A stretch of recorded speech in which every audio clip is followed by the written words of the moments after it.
Қалайсыз? Амансыз ба? Мемлекет басшымыз өзіңізді құттықтап сәлемдемесін жіберіп отыр. Рахмет. Жеткізуге рұқсат етіңіз.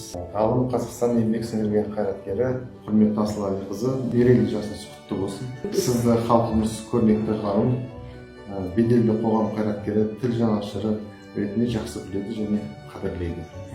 Саналы ғұмырыңызды рухани мәдени саланың дамуына арнап келесіз. Қазақ тілінің өзіндік ерекшелігі, құрылымы және оның мәртебесін арттыру туралы жазған ғылыми зерттеу еңбектеріңіздің құндылығы өте жоғары. Сізге мықты денсаулық, ұзақ өмір және бақыт береке тілеймін. Қасым-Жомарт Тоқаев. Тоқаевқа сонда жоқ сөзді ескермеген керемет қой, бақыт қой бұл. Біздің президентіміздің жарлығымен орден барыс 2-ші дәрежесі, соны рұқсат етіңіз сізге жеткізуге.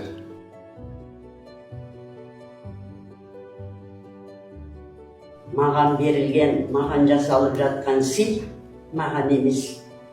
Қазақтың шырайлы, құнарлы, ешбір нәрсемен салыстыруға келмейтін, ұлттың жаны, рухының үні, ең құнды дүниесінің алтын қоймасы, тірі организмі, бірде бір тілді қазақ тілімен салыстыруға келмейтін, сол тілді қадірлеп бағалап, мынандай гүлді құшақтап, орденді тағып, қазақтың ең ата дәстүрлі, ұлы дәстүрінің камзолын кигізгендеріңізге рахмет айтамын, кигенімдемін, кигізгендер.